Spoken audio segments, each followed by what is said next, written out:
What's up? What's up? What's up, y'all? I'm back in this thing, man.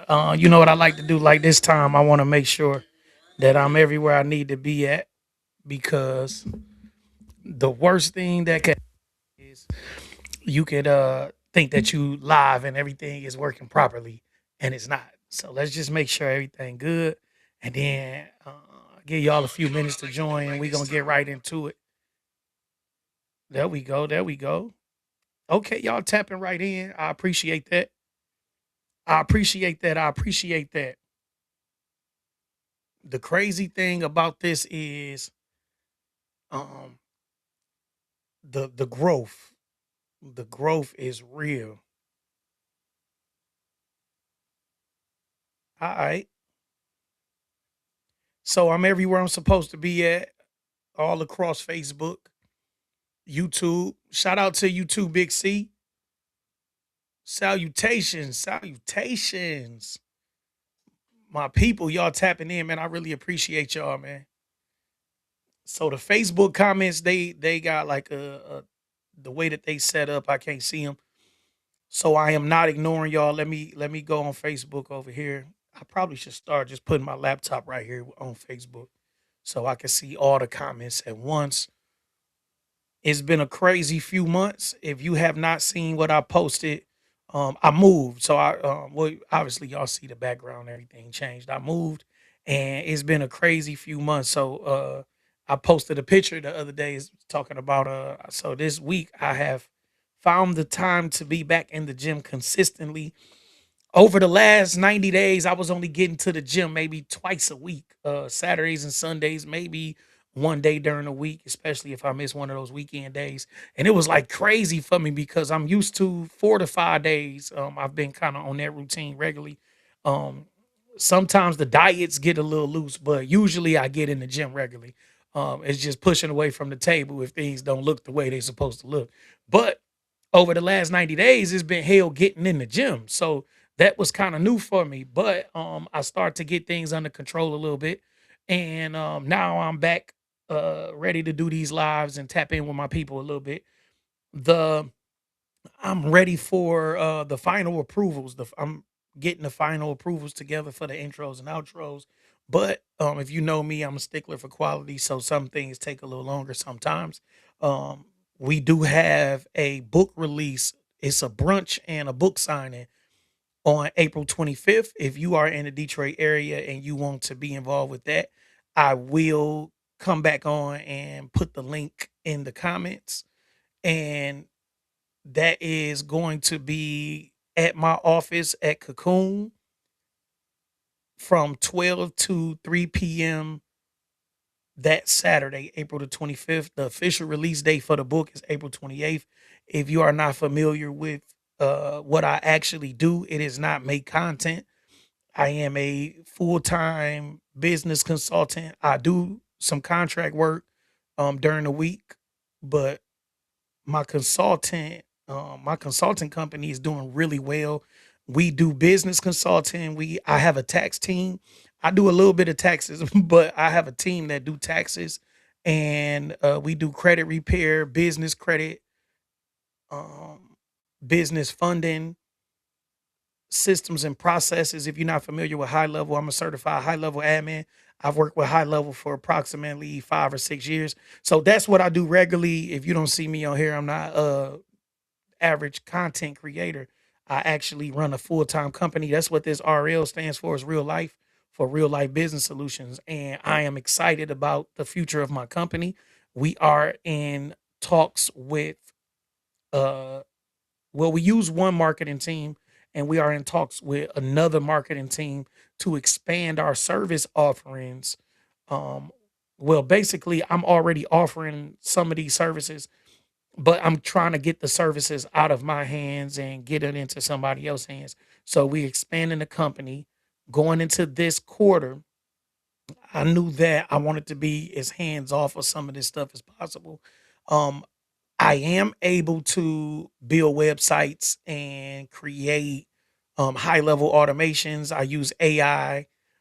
If you were here when Dogface was on with me, I was talking about him arguing with the AI. He was like, man, that was kind of slick. So I do sell AI, and I do help companies implement AI into their company so that they're not doing a bunch of manual tasks over and over and over again. That helps save them money, time, and it makes their company run a lot more efficiently. So that's what I do as a business owner and entrepreneur.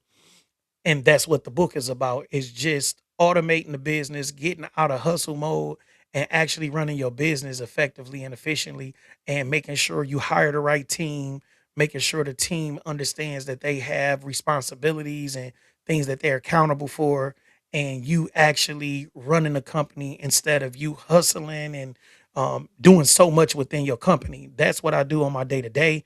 I actually have an MBA.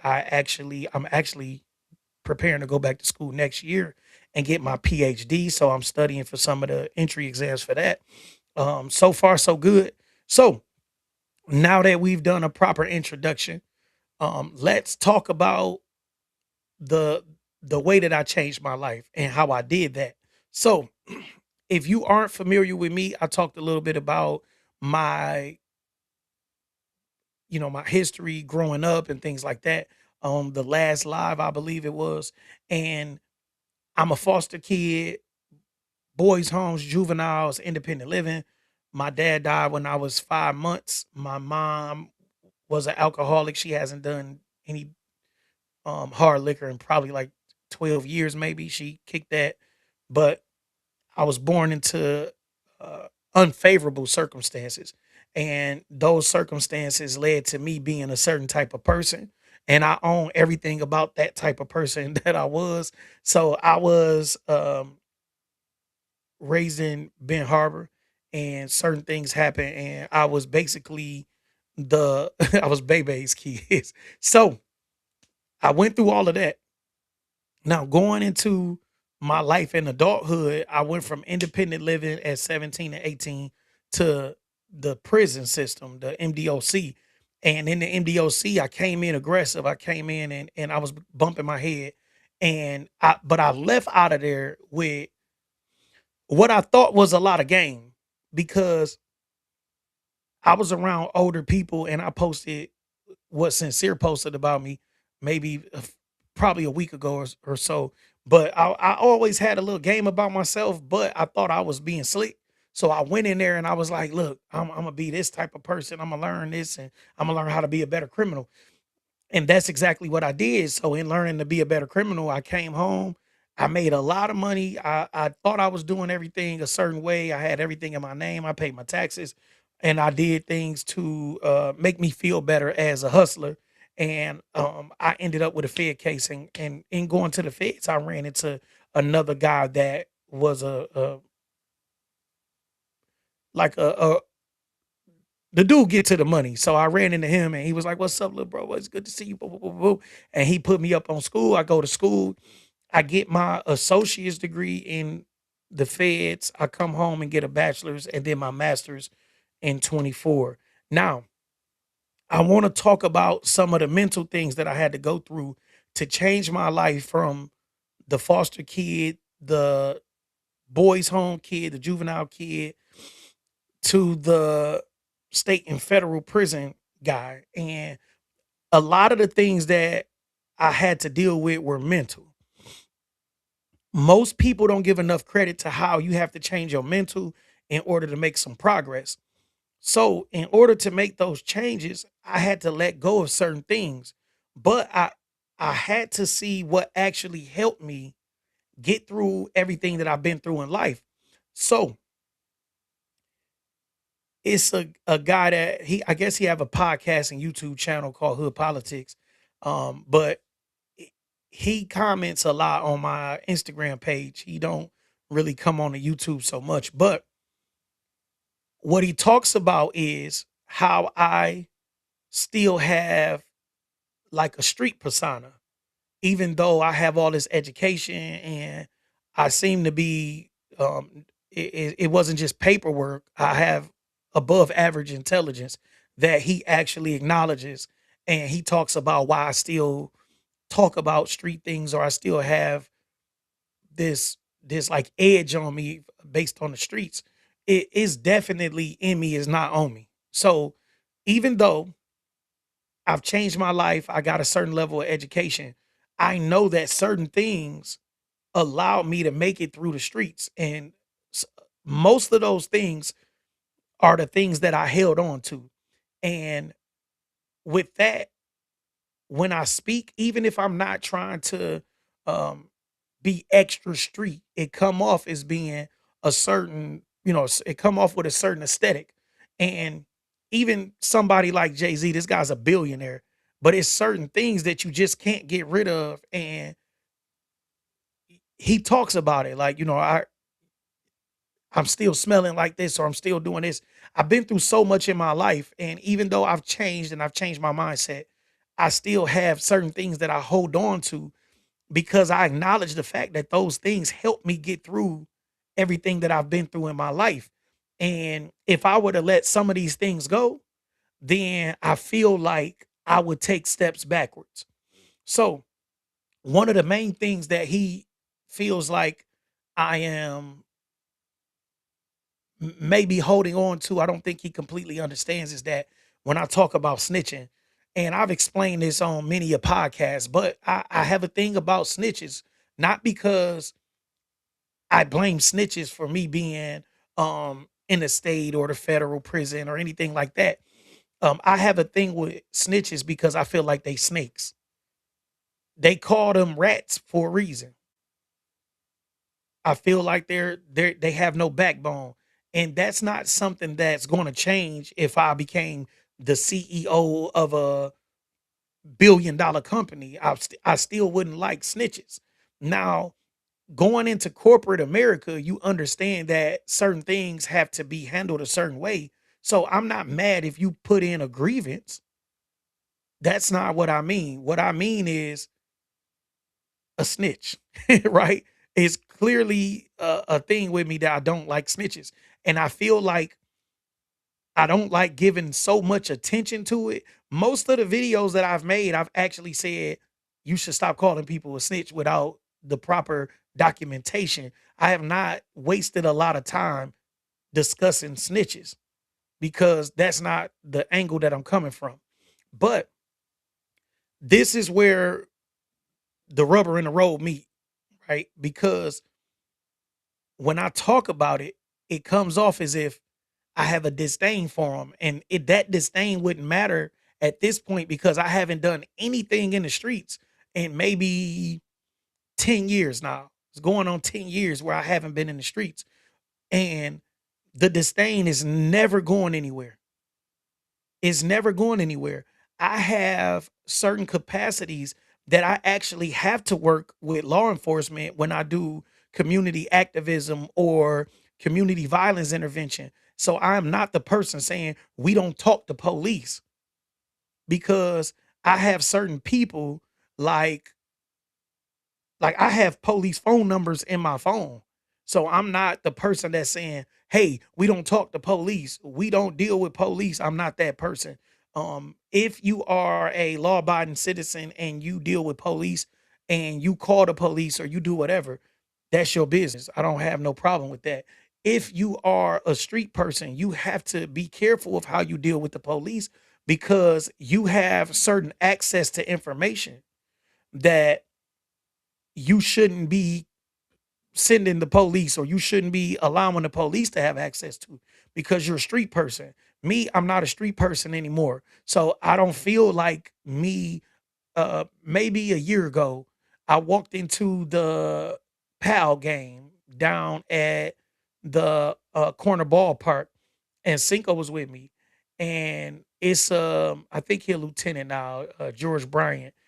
He helps run the PAL league, and me and dog cool. So when I walked in, he was like, "What's up?" Boom, boom, boom. Gave me some dap, showed me some love, and Cinco was looking at him like, "Man, he like that? We don't." I said, "No, Cinco, we not on that. Like we not. It's no longer me against the police. That's not my attitude. My attitude is the police are here to do their job, and in certain capacities that I actually have to deal with them, I've had nothing but great experiences with the police. Even in me catching the Fed case, I didn't have a bad experience with the police. They came, they wanted to talk. I don't talk. They respected that. Like they wasn't like, you're gonna give us information or you're like I didn't have that type of problem. So when people say, oh, they tricked me, nah, I don't think they tricked you. I think you just couldn't handle what they were trying to do to you. So you cooperated. And that's a weakness to me. And I feel like if you're able to do that, then you're able to do anything. So when I talk about not wanting to deal with rats or not dealing with rats or not liking rats or whatever, that's exactly what I mean. If you are out doing dirt and you get caught and then you go and tell on somebody else, that's a problem. Go take your time like a man. If you're willing to do whatever you do and then throw somebody else under the bus, you have no backbone. I don't want you anywhere around me. And I don't care what kind of business I'm in. I don't care what kind of business I'm in. So when the guy that I'm talking about keep bringing it up and he literally comments on stuff and it's not always bad. But when I talk about different street things and he like, man, why you still hold? Nah, it's certain things that I feel like help me survive the streets. Me being a decent judge of character, and it doesn't mean that I always get it right. So in being a good judge of character, I'm able to say, okay, this doesn't look right. Let me do some research. Sometimes the research get beyond me. So I was locked up with a guy and it's one of the 4-2 guys. And basically I seen Dogface posted him the interview. That's crazy. I seen him post the interview either yesterday or today. And this guy's name is MD. And MD Peasy done talked about on the song how it broke their heart to see him in there cooperating and giving information to the law. But I was in the feds with MD, and MD was a very charismatic person, respectable person. People tend to gravitate towards him. He seemed all right. And when I came home, somebody ended up sending me the interview of him sitting in there talking to the police. It was nothing else to talk about. So that's a problem. Not only did he cooperate, but he cooperated on people he basically grew up with, people that he called family, people that he called brothers. And that's a very, very snakish mentality. Is no way around it. So even though I've changed my life, I've done certain things. My point is that a standard is a standard. And it doesn't matter how you operate on what level, you have to have standards. Most people are upset or they are uncomfortable because they are allowing people to do certain things to them because they haven't set a standard. I have a certain standard. And with me having a standard, I make sure that the people around me adhere to that standard because I've set a standard for myself as a person, not as a street guy or as a gangster or some type of thug. I have a standard in my life. Having this standard has allowed me to see 41 years old. And I'm hoping that it would allow me to see 82 years old and beyond because character is character.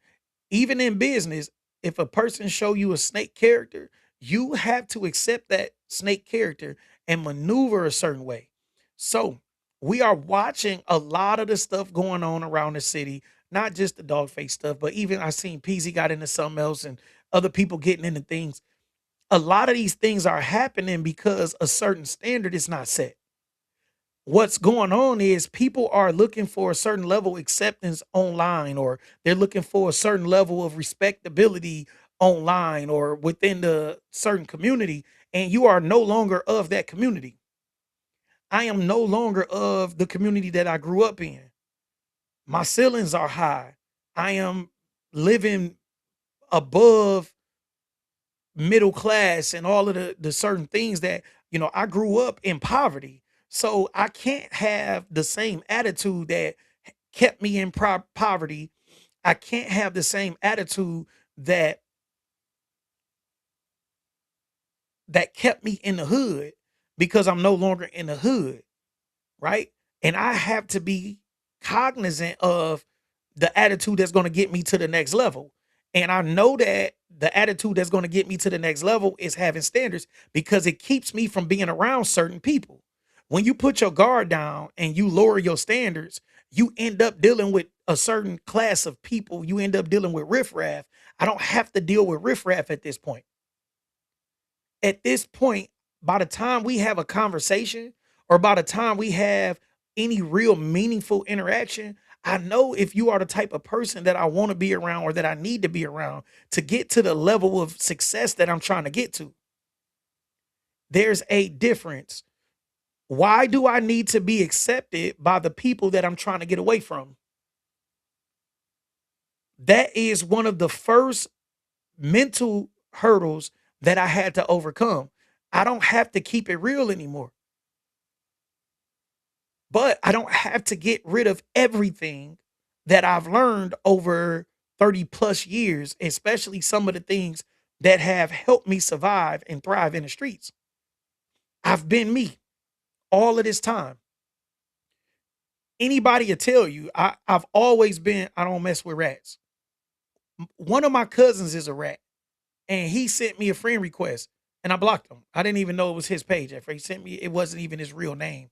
Sent me the friend request. I look, oh, this, oh, I blocked him and kept it moving. It wasn't about me exposing him, talking crazy to him, doing anything disrespectful to him. I'm not going to say, man, you a rat, this and that and that. No, I don't have to do all of that. All I have to do is block you and keep it moving. I don't want to be your friend. I don't want to see you talking about keeping it real. And I know you took the stand on somebody. It's just my personality. It's my personality. That's something that I'm never going to let go of because it's a character flaw. It's beyond you being a rat or keeping it real or chest thumping. It's a character flaw that I have no respect for. I can't. I have no respect for. I've done extra time because I wouldn't cooperate. On my state case, I was offered 6 years and 3 months. I end up doing 8 years and 9 months because I wouldn't cooperate. They gave me the 6 years and 3 months first. All I had to do was plead guilty. I signed the plea guilty. Give me my 6 years and 3 months. I think the cap of that particular plea was 7 years and 8 months. That was the most I can get with that plea. 6 years and 3 months to 7 years and 8 months. I had about a year already served in the county. I was going to do a meatball at 18.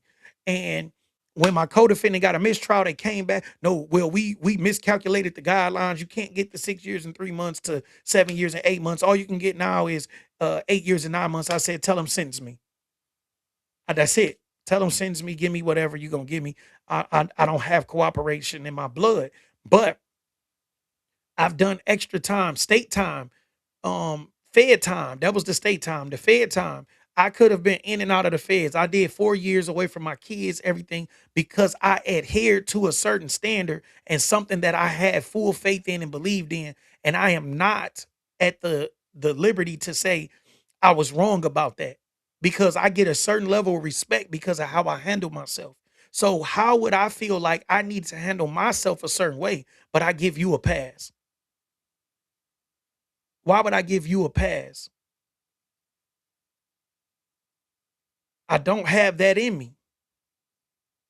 And it's not me being, oh, I'm being extra street or being this. The problem that a lot of people are going through right now, they don't set standards. You are upset because you don't have standards. You are upset because you allow everybody in your cipher.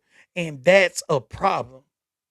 If you allow everybody in your cipher, then you are probably upset, you pissed, you got to deal with a bunch of BS. It don't make you money. It don't do anything to elevate you as a person, whether that's personally, whether it's in your career or your education or anything else. With me, I don't have those problems. I don't have those problems. Anybody around me, they are of a certain ilk. And if they are not of a certain ilk, they won't last a certain amount of time around me. They won't have certain access to me. They won't have that. So when I say no snitching or I have a thing against snitches, it's not like you seen somebody abduct a little girl or you know of somebody that's 25 messing with a 14-year-old and you don't report it or you don't. I don't have that type of attitude. I don't have that type of attitude. I have the attitude that if you are of the streets and doing things in the streets and you get caught up, you don't go tell on nobody. You take your time. I'm gonna be back out when I be back out. Right. And a lot of people don't understand what this actually means for us. So they making it seem like snitching is okay. So they can continue to catch us up, lock us up, throw away the key, and it's just perpetuating a system of n- no fathers in the home. Kids are growing up and not knowing which way is left because the young ladies need their father, the young men need their fathers, and the mothers need fathers. They need some kind of male role models in the home, somebody to lead the home.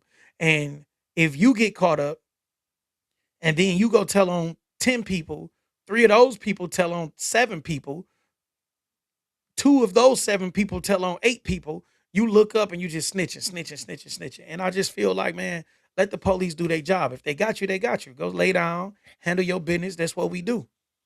That's me. So that's the first thing I wanted to address with, and the main thing to get from that part is the accountability and actually having a standard.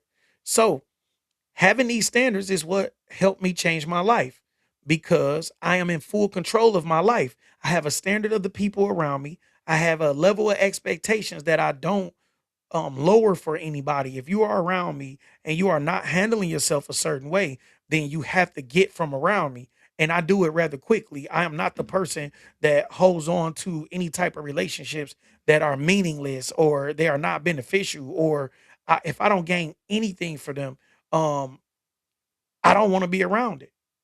It's just my attitude. And I don't feel like that's wrong because that attitude may have kept me from being snitched on. It's a lot of things that I've done I haven't been to jail for. It's a certain, it may have saved my life. Having that attitude may have saved my life. The same snake that'll snitch on you will leave you with a bullet in the back of the head. And y'all don't get that. So if you haven't been in the streets and done certain things that I've done, then a lot of times your opinion is not the opinion that I take into consideration when I talk about how I expect the people around me to behave and the things that I expect out of people that claim to be of a certain ilk. Now, what we are watching now is the internet is making people whatever they want to be. So now you get people on the internet or people that do music or people that do whatever, and they come on here and they say, I'm this type of person. I do X, Y, and Z. I make this and I do X, blah, blah. And you expect for them to have certain characteristics that they don't really show because they're not really those types of people. So now you see them come online and they may say something or do something that you start to question and like, man, I don't know. Because if you were of this type of ilk, this wouldn't be going on. But that's what the internet does. It will expose whatever you are. Me, I am 41 years old. I'm not coming online to do certain things. And that's what I talk about. It doesn't mean that certain things won't get handled a certain way, but I'm not coming online to talk about certain things because I understand that everything is public record.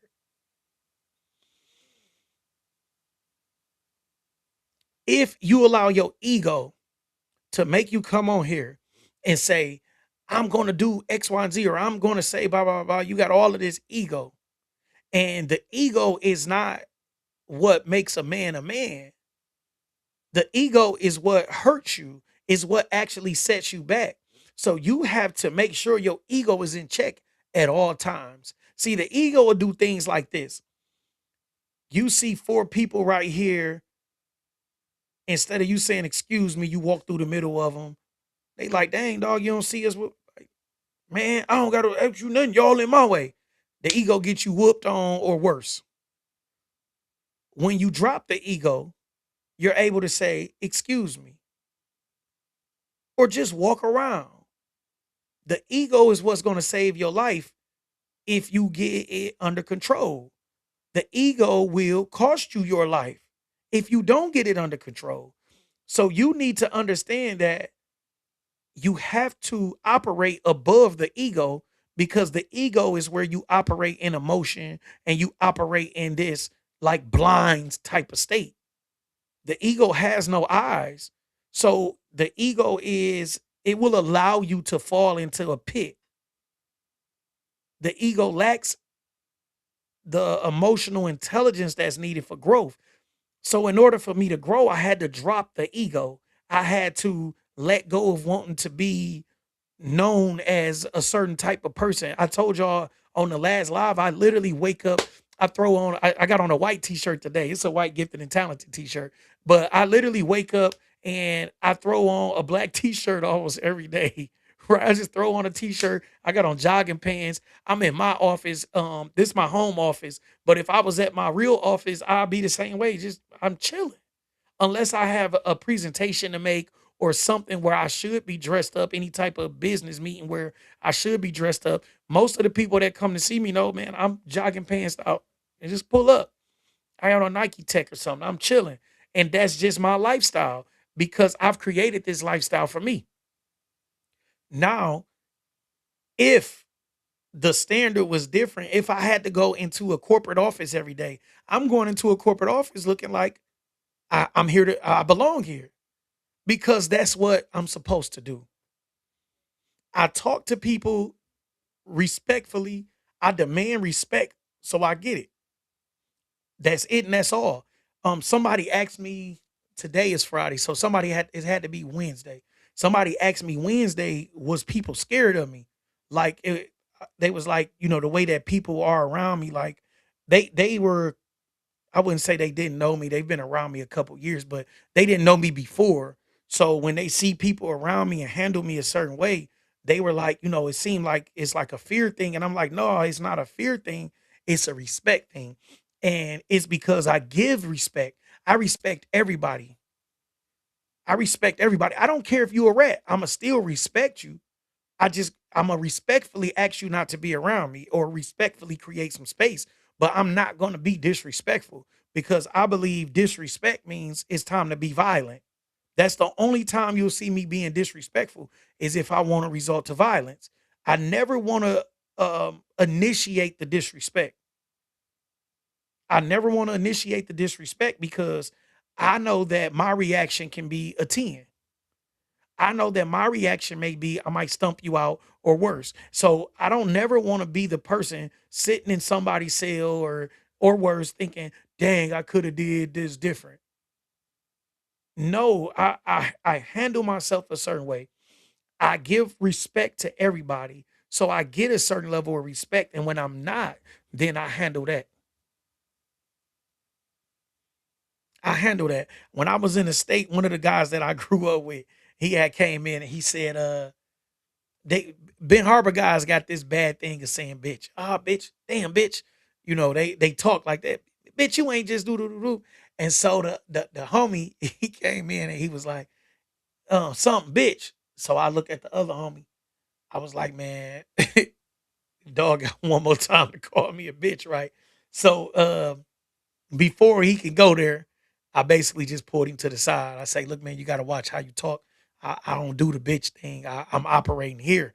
Um, you gotta be respectful, right? It was a sidebar that we had to have. The other people around knew that I really don't do that. Even though we grew up together and it was something that was acceptable at 9, 10, 11 years old, that was kind of our thing. I'm at a level where respect is everything. And he didn't argue nothing. He was like, I get it. He cracked a joke talking about because they were older than me. He was talking about, oh, little man trying to get back. But you set the bar. So if I let you get away with one bitch or I let you do certain things, then you will continue to do that. So you just set the bar. Most people hate standards. So when you say I have this type of standard, they find some type of reason to make you the bad guy. And you have to learn to get over that. You have to learn to get over that. I had to learn to get over that. I had to learn that with me saying if I if I say I'm not allowing this around me, you're I have to accept that certain people will say you acting funny.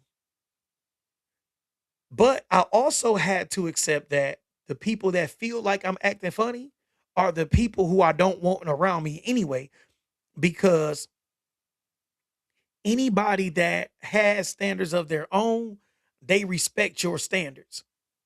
So they understand you just being a certain type of person, you setting the tone. The people that don't, they're always going, oh, he think he all that.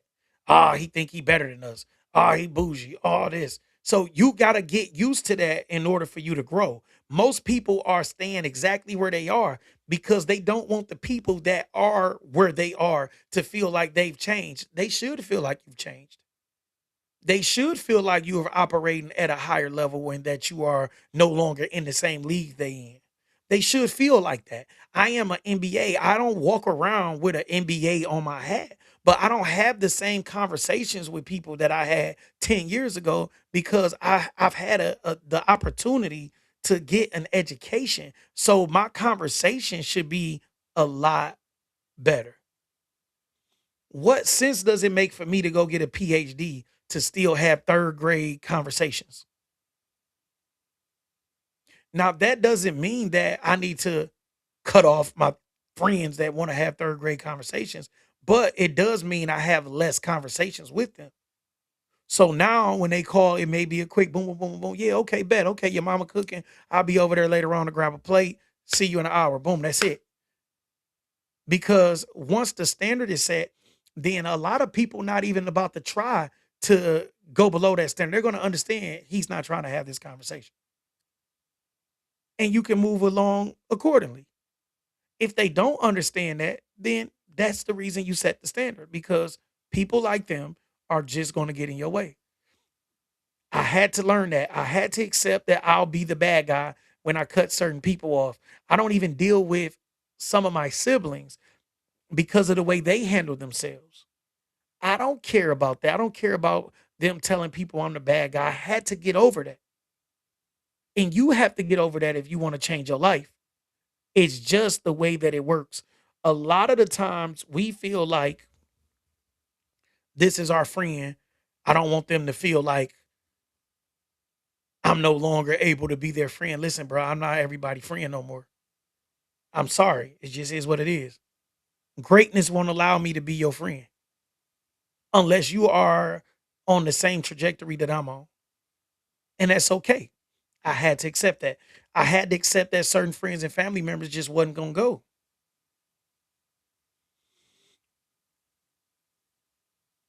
I had to get over that mentally. They can't come. They this is just not their thing. It's just above them. It's above them. You have to accept it. This is what growth is all about, being uncomfortable. Growth is about having uncomfortable conversations. Growth is about doing the uncomfortable thing because it's comfortable for you to sit on that phone and talk about something you really don't care about because you don't want to hurt someone on the other person on the other side feeling by getting off the phone and reading a book. I am fine with just, yeah, that's cool, man. All right, man. All right, I get with you. And the people around me, they respect that because I'm busy. I'm very busy. I don't have the time to gossip and you know talk about other people and do all of that stuff all day. I don't got time for that. So you got to set that standard. That was one of the main things that I had to learn. Another thing that I had to learn was I am not my lowest point. At my lowest point, I was doing kick doors, robbing people, shooting at people. I was doing a lot of stuff at my lowest point, and I had to realize that I'm not my lowest point. I didn't have to live in that low. I didn't have to be down on myself about my lowest points. I don't have to kick myself in the ass because I've done state time and federal time. Some of the juvenile time wasn't a fault of mine. It was more family things sometimes, but I didn't have to adhere to my lowest points. I had to understand that even though I was at a low, I had to accept that growth was sometimes started there, right? I had to accept that I was there for a reason. I needed to learn some things. I needed to learn from some people there. I needed to know what I didn't want to be the rest of my life. So and that's how I feel about prison. I don't want anything to do with prison. I've never had a hard time in prison, y'all. I've been when I went to the state, I was 18, 19. I fought my way through the first couple years and I was cool. By the time I got to my second year, people understood I wasn't taking no BS, and I had my way the rest of the bit. I mean, I still had some altercations, but I literally had my way from my second year to my ninth year. I handled my business, so I didn't have a problem there. When I went to the feds, the way that I was respected, you would have thought I've been in the Fed. Some people did. They thought I had been in there 10, 15 years or whatever. But I had a certain level of respect because of how I carry myself. And the word, even if people didn't know me, they knew that I wa- I seen a certain amount of success in the streets. So the respect was there. Like it wasn't like, oh, who is this nigga? Like everybody kind of knew like dog handled his business, dog had a little something. So that was there.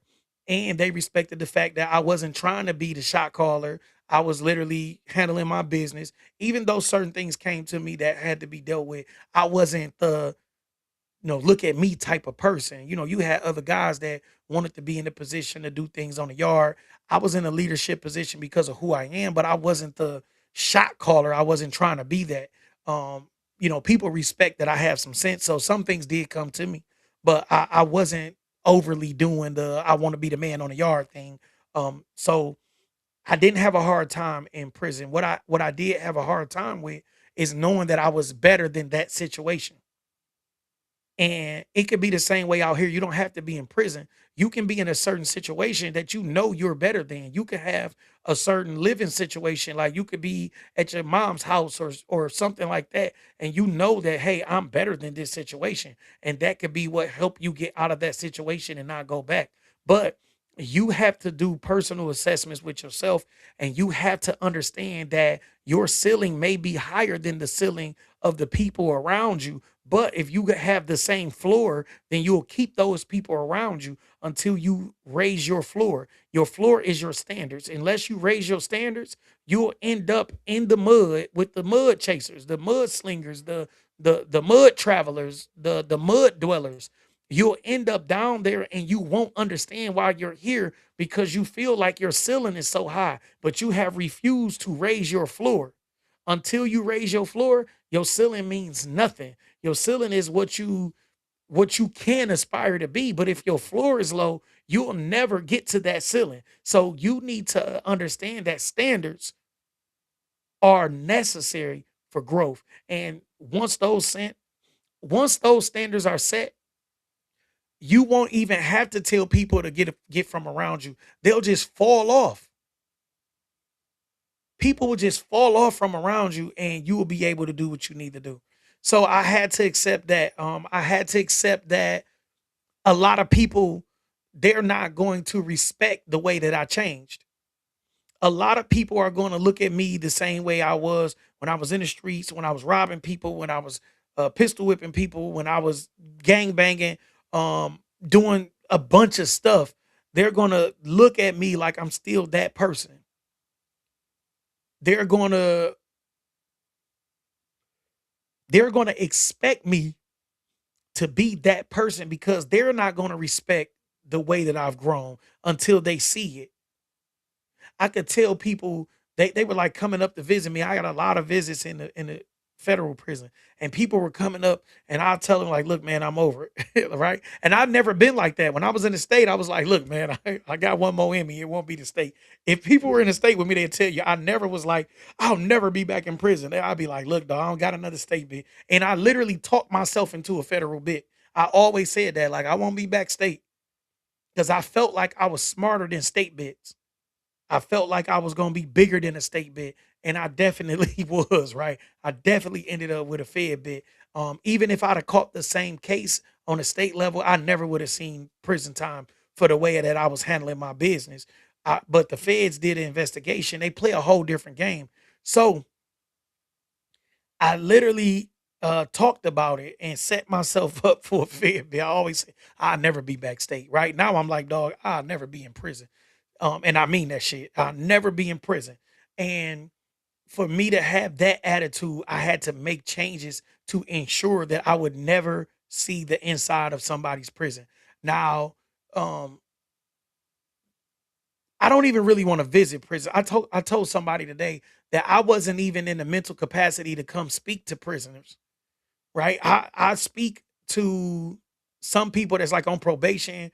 I do have like some contractual work that I do for that, but I'm not even ready to go inside of a prison to do a speech. Like I'm just a presentation or anything else because I don't want anything to do with prison. That's something that I got to get over mentally. because it's a bag in me. I've actually been offered like a prison tour down south. I'm in Detroit if you're not familiar with me, but I've been offered a prison tour to come and speak, like do these motivational speeches throughout the Georgia prison system, and I think it's Georgia and Florida that they wanted me to come and do these speeches, and I didn't want to do it. I'm losing out on money because I don't want to go to people prison and talk about being in prison. But that's something that I'm working on getting over because I feel like they need to hear this. I feel like the kids in the juvenile facilities need to hear that there is a light at the end of the tunnel, and it's up to you, because when you're going through some of these things, you don't feel like it could be better. You don't feel like you could live like I'm living now. You don't feel like you can make the money that I'm making now legally. I don't do anything illegal. You don't feel like you could do that, and you need to see somebody that's been through it to say, this is how you do it. Now, you don't have to go to school and get a bachelor's and a master's. You can go get a certification. You can go master public speaking and go out and speak. You can do something. You can write your memoir and do what Shaka did. And shout out to Shaka Singer. That's my guy. If you don't know Shaka, Shaka is a guy that did 19 years for it, technically it's a murder too. And anyway, he came home at like 38, 39. And with what's crazy is I paroled to my sister house. And the day after I paroled, I walked out the house. I was just literally taking in the atmosphere. It was my first day of freedom. It was the first morning that I woke up a free man, and I walked out and it was a guy walking up the street. I couldn't even describe this guy if you paid me, but the guy was walking up the street and he was like, "What's good, brother?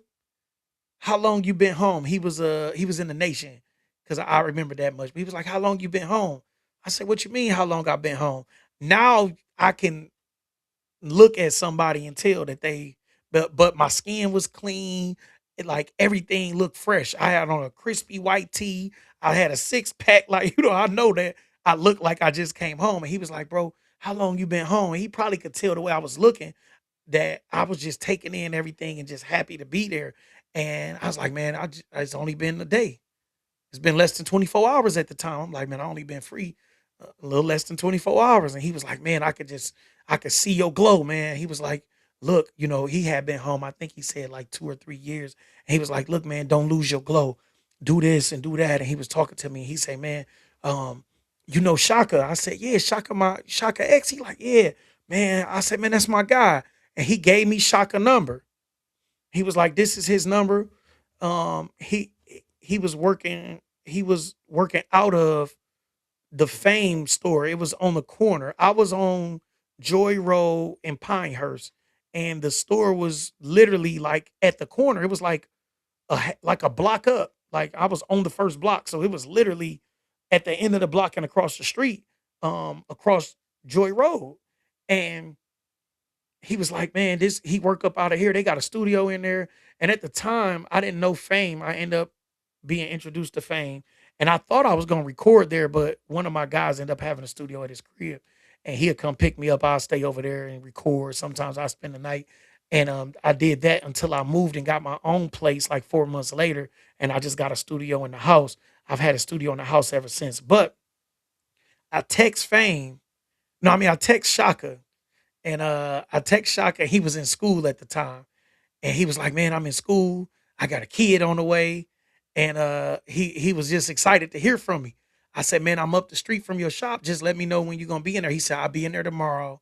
Just pull up after this time or whatever." I go in there, and we was already tight in prison, but we've been locked in ever since. I've been locked in with Fame. If you're not familiar with Fame, Fame is a genius, and Fame owns 313. And I'm talking about just a genuinely good dude. And like sometimes you get around these guys, man, and you just feel a positive energy. And I get the same thing from other people like Bam. Bam used to manage me with music. Bam was just on the live. That's crazy. And Bam was just on the live and commenting on Facebook. But I get a certain energy from people, and that's what I mean. It's not oh my God, I need to do this, or I need to be around more fluid friends. If your energy is good, you attract people that have a certain energy. I'm waiting on a quote right now for my brunch.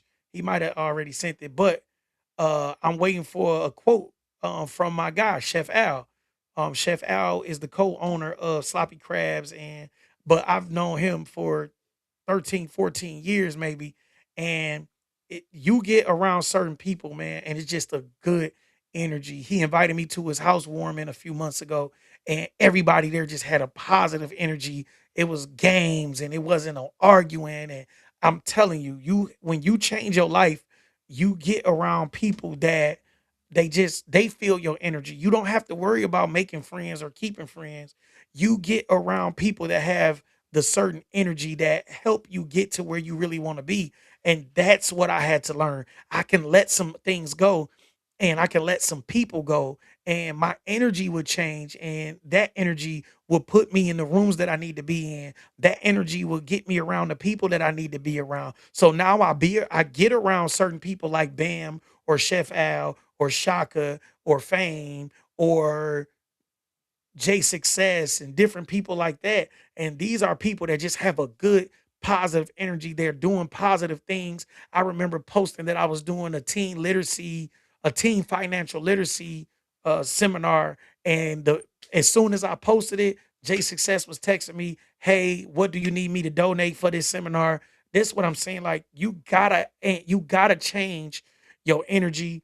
My guy, look at my guy Tay. My guy Tay tapped in, and Tay is somebody that the energy brought to me, right? And I've helped Tay in a different capacities as far as his credit, business credit, different things like that. But you get you have to let go of certain people, especially if they call you and they change your energy.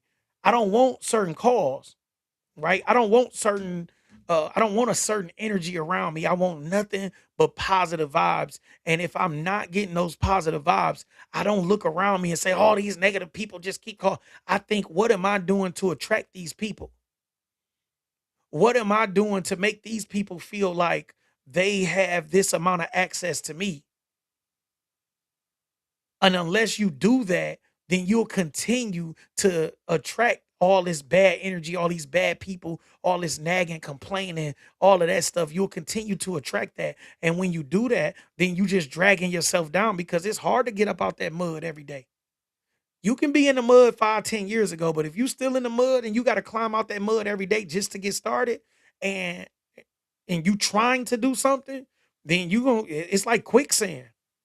It's like quicksand. So I had to learn that don't worry about the people that you're losing on the road to success. You have to let them go, and you have to let them go with a peace of mind that they just weren't meant to be there.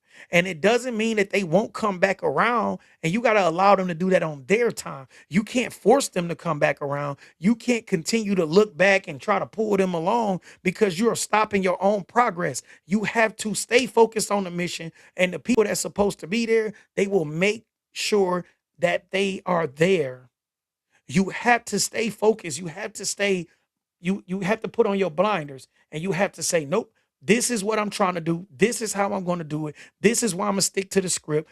If they can't do that, you have to let them go, get from around them. I don't care if it's a brother, sister, mama, daddy, spouse, whatever. You have to let them go, or you have to admit that you just don't want it that bad. You just don't want it that bad. If you're more if you feel like, "Oh, family is important. I don't want them to," then you don't want it that bad.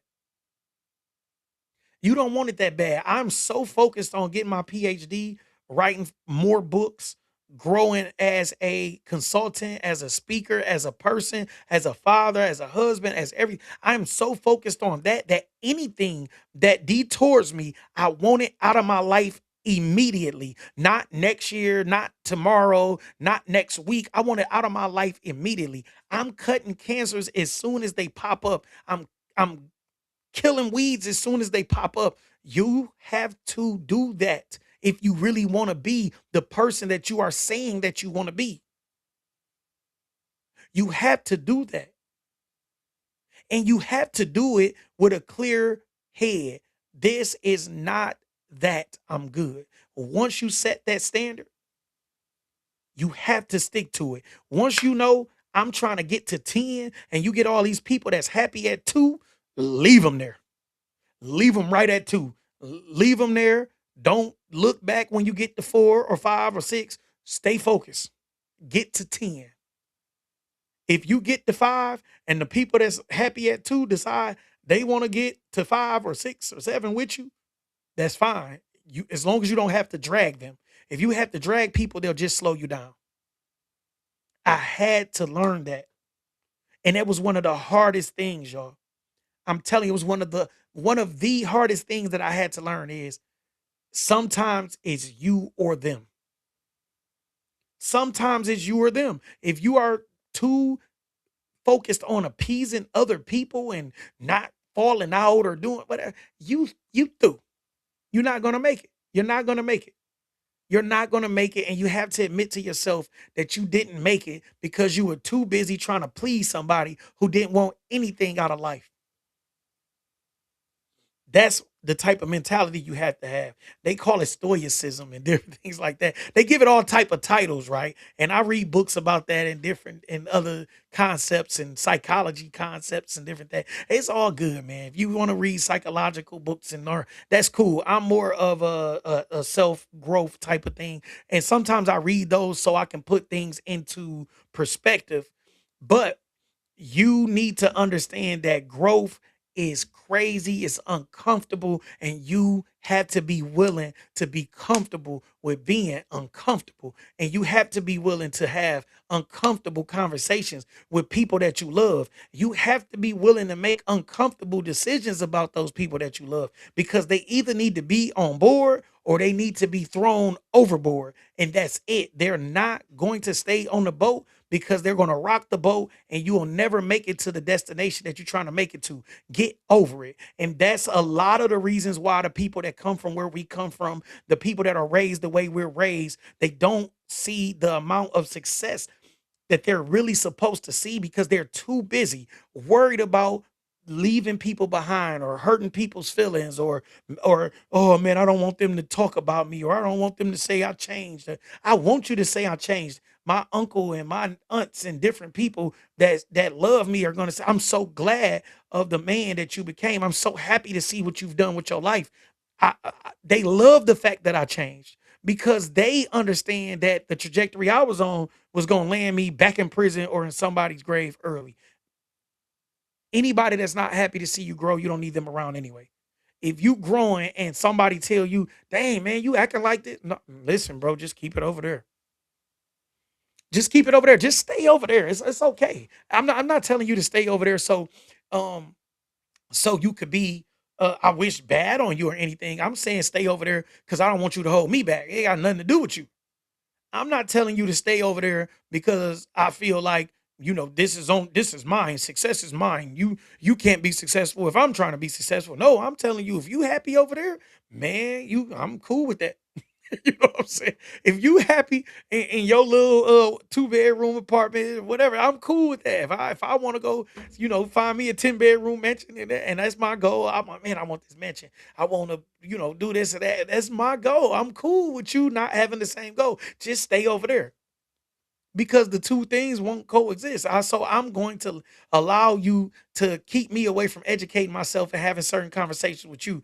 So then I'm going to look up 2 years later and I've appeased you and I've kept you as a friend, but I've done nothing to make myself uh to put myself any closer to my goals because I'm too worried about appeasing you and being your friend.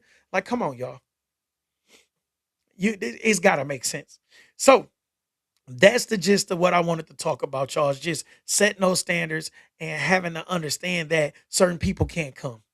And that's because the standard is set. Once the standard is set, people will fall off. People will get from around you, and it's fine. You have to be able to accept that. I'm setting this standard. Not everybody gonna meet it, and I'm cool with that. You guys enjoy the rest of y'all Friday. I'm probably won't be back on here till probably like Sunday or something, but I'm really enjoying everything that life is giving me right now. And I want y'all to do the same thing. If you want to be great, I just want to tell you that you can do it. It's hard. It's definitely not easy, and even setting standards and adhering to those standards could be pretty hard, but you got to do it. Enjoy the rest of your evening.